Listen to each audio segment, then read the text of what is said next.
Hello everybody, welcome back to my channel. My name is Queenie for those who don't know me, reviewing Married at First Sight Australia, Season 12, Episode 7. Before I get into it, please make sure to like this video, subscribe and hit the bell, and leave a comment down below. It's time for the couples to move in. And immediately, annoying ass, what's her name? I don't even remember her name, Jackie. Even the name Jackie sounds annoying. I'm sorry, no offense to the Jackies. But Jackie's, it's not looking good for y'all. Jackie is already riddling off some rules that Ryan needs to follow. Hey, shoes off the couch. It's on the rug. Hey, you don't just get to go. This is how it is. Can we please not have dirty feet on the couch? Don't leave my shoes alone. Like, I hate TV. My biggest worry is that Ryan turns on the TV in the bedroom. You can't watch TV in there, okay, Ryan? Like, I just don't want I'll watch TV when I want. No, I don't want. Like, why does there need to be a TV in the bedroom? Just like, yeah. And, okay, so this is becoming a huge problem. When I ask him to do stuff, he tells me he doesn't like being told what to do. He yells at me and says, don't touch my stuff. And he's like told me he doesn't like being mothered. Now, I was with her with the whole shoes thing. Shoes past the front door, to me, is crazy. Shoes all the way on the couch is even crazier. Shoes on the bed. I'm sorry, we're done. we're done. We are done. We're no longer in a partnership anymore because what are you doing? You're bringing your dirty ass. Like, it is so bad that like this whole like outside stuff inside is so bad that I can't go into my covers with clothes that I had when I was outside. And you're putting your shoes near the couch and on the bed. No. Now, where she loses me, is the TV. Because you would have thought it was like the most egregious sin that could ever be committed, ever in life. The way this girl was crying at the fact that there were two TVs and one of those TVs was in the bedroom. Girl, relax. It's at least worth a conversation. I know some people don't like having TVs in the bedroom because it's distracting and it keeps you from having a proper sleep schedule and stuff like that. Like, I understand the rationale, but tears is too much. Please. So she's annoyed that he is starting to like annoy her on purpose. It seems like he's being difficult. I think he's just trying to be petty because she's not opening a line of conversation. It's not like, okay, I have this preference when it comes to how we keep our home. What's your preference? Where can we meet in the middle? What are non-negotiables for me? What are non-negotiables for you? But she just expects him to fall in line with everything that she has set out for their apartment. So I'm just like, I get why he's being difficult. I would be petty too because you're annoying. Katie moves into her apartment alone. She's wondering if Tim is going to join her. Spoiler alert, he's not. I knew we were going to have challenges. I was committed to working through that together. Tim needs to be here. Tim has told us he's not moving into the apartments and he has decided to return home to Melbourne. Just needs some space to collect his thoughts. What a selfish. Not Tim running away. He's a runner. He's a track star. Come back, Tim. I'm not mad at the fact that Tim is deciding to separate himself. It seems like he hasn't officially left the experiment, but he went home to collect himself. I don't know what he can collect. Collect interest for this girl?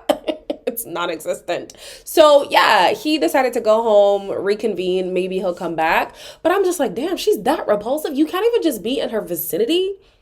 You ain't gotta sleep with the girl. Like, that's not compulsory. And there's been other people who will just sleep in a different apartment, but still at, is the Australian one the Sky Suites or is that the UK one? The point is, you can still be in the building. The man left and went back home, didn't even have the balls to either face the experts or face Katie.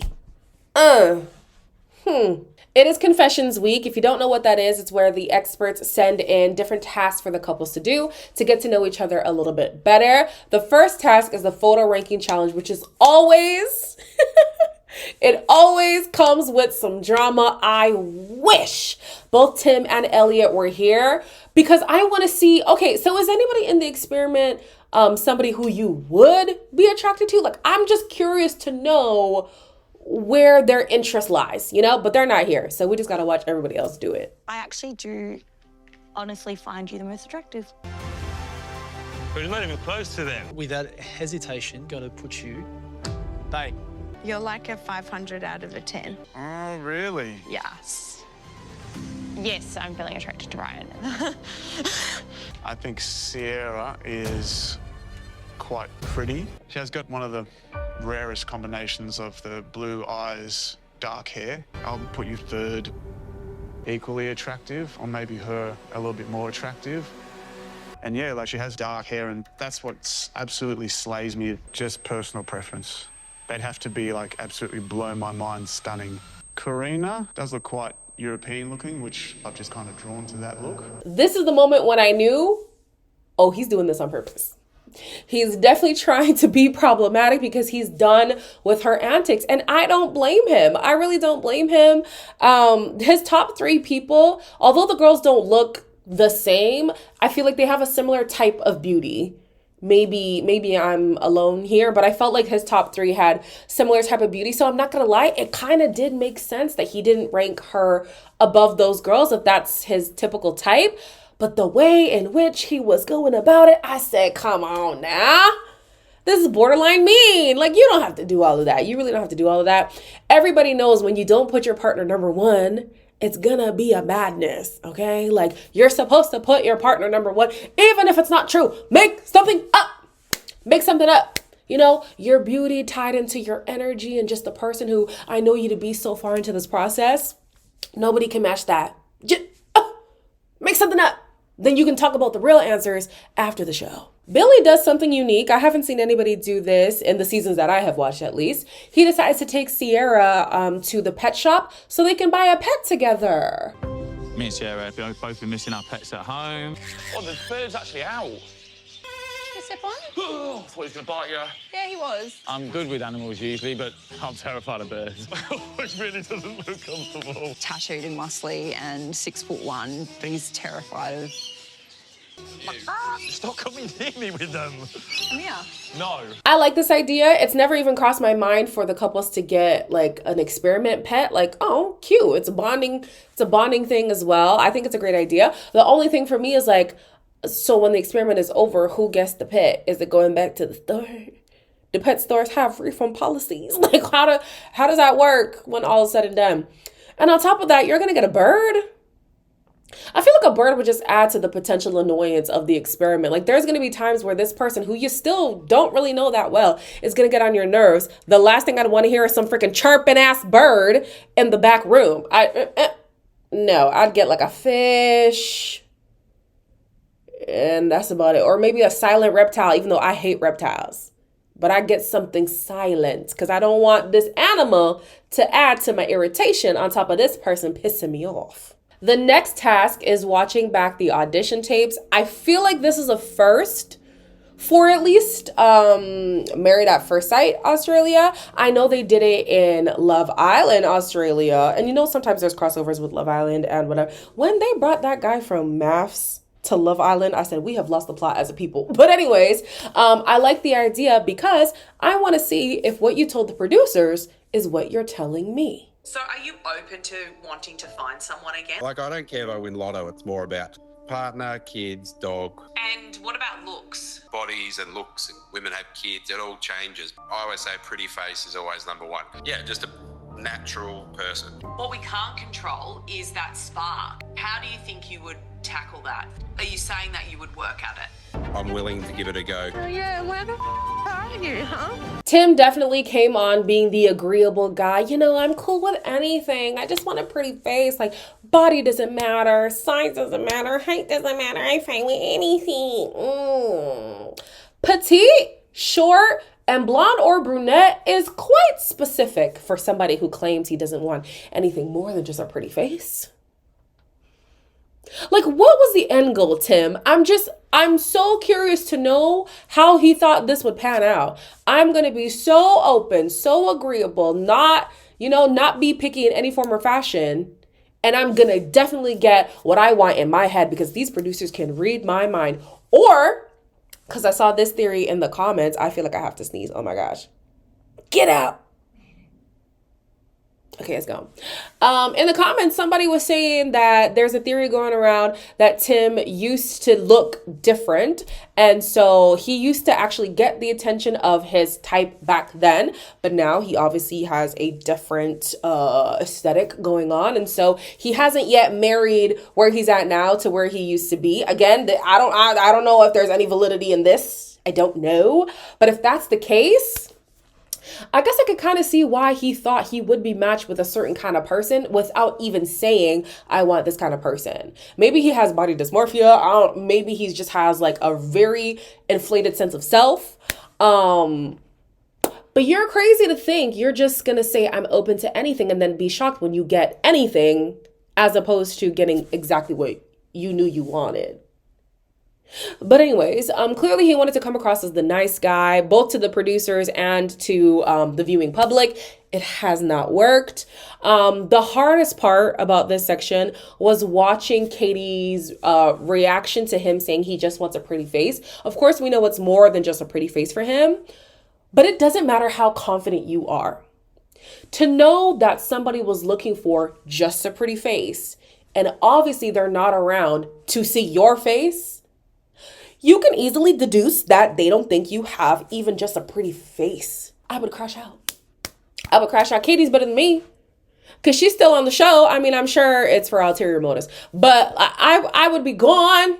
You're not going to see me again. You don't think I'm pretty?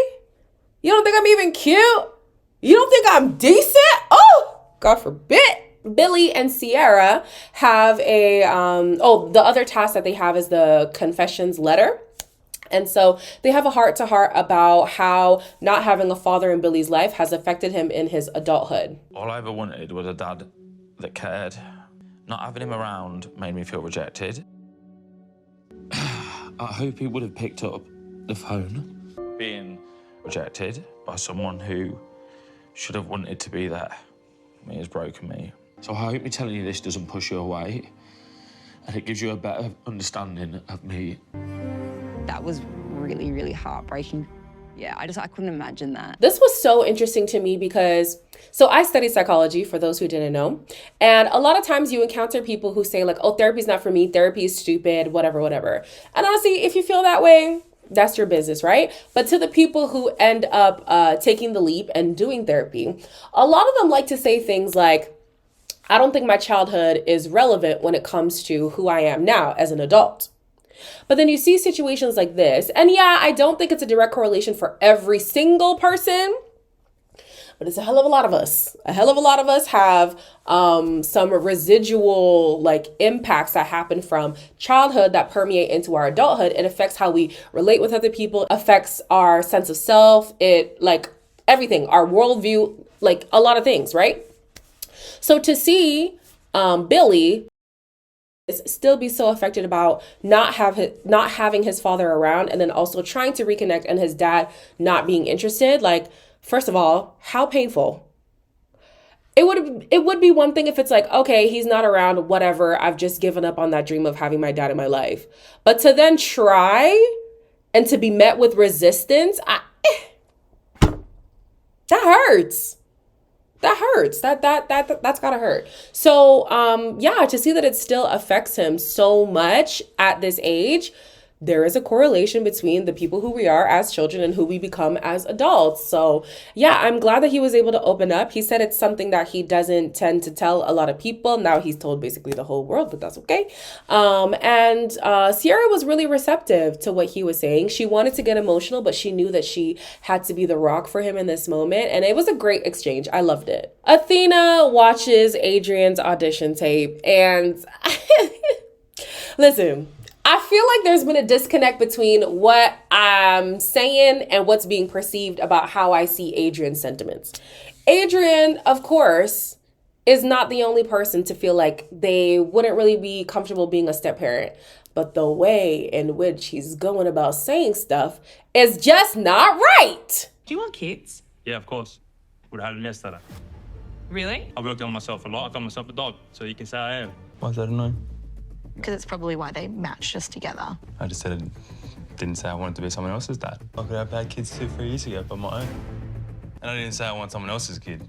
And I You made should it. stop using that. But the language you're using right now it's very like definite. I Yeah, just I don't agree. feel like you and I are ever going to get past this surface level connection. I come from a family under one roof, so that's important to me. I don't usually date women with kids. Also have old school traditions. I would like to have that first with someone else's first. And I feel strongly about it. What benefit is there to say this to her face?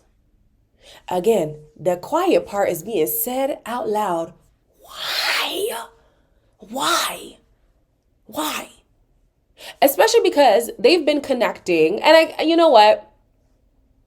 I'm not saying it's something that doesn't need to be addressed at all. But to keep reiterating, I want my first to be my own child. I want my kids to be biologically mine. I don't know if I could love somebody else's kid as much as I love my own kid. Like, it's just not something that I want. And then she also thought that he didn't want kids, but like he would be ready today if it was his kid. If their first kid was his kid, which just adds insult to injury. So it's like, oh, so you're not opposed to being a dad. You just don't want to be a dad to my kid. And there's nothing that I can do about my kid being in my life. They're staying forever. So essentially, you don't want me. That's how I would perceive it. Because I come with my kid. You don't want my kid, you don't want me. There's no way around that. So yeah, I don't fault him for having the thought of wanting his own kids, wanting to experience that first with his partner. But saying it to her is doing more harm than good. So to clarify, the solution for me would be for him to just say, this is not for me. Like, it's better he just leave the situation than stay with her and consistently reiterate that being with her long term is not going to be possible for him. Emphasizing the fact that, your biological kids would take precedence over somebody else's child. It's icky to me. It doesn't sit well with me, but yeah, whatever. He's not the only one, so it's fine. The episode ends with a new task from the experts where the couples talk about their ex-partners, right? And so, what's her name again? I keep forgetting her name. The annoying girl. Jackie takes this opportunity to get revenge on Ryan. Is his name Ryan? On Ryan. Ask your match some hard-hitting questions about their exes. Be vulnerable, brave, and let your partner in. The experts. 6'4", tall, blonde, blue eyes, godlike body. Yeah, I'm being honest. Yeah. What if I said to you that my ex had a godlike body? I wouldn't be surprised. Better body than yours or whatever, I didn't say he had a better body than yours. So every guy after him probably had like an impossible standard to measure up to, hey? If your ex proposed while you were together, would you have said yes? Yes. I wanted to piss Ryan off a little bit. Not very reassuring. Well, what do you want me to say? I know Jackie's sitting there thinking, yeah, I ate that. I did that. I showed him. And I'm thinking, no, you did not eat that. If anything, this just proved how irritating you are. Like, you're very annoying, very annoying. I think if Ryan didn't do the commentary in the photo ranking challenge, I would have been like, man, she's giving some low jobs. Like, this is so out of line.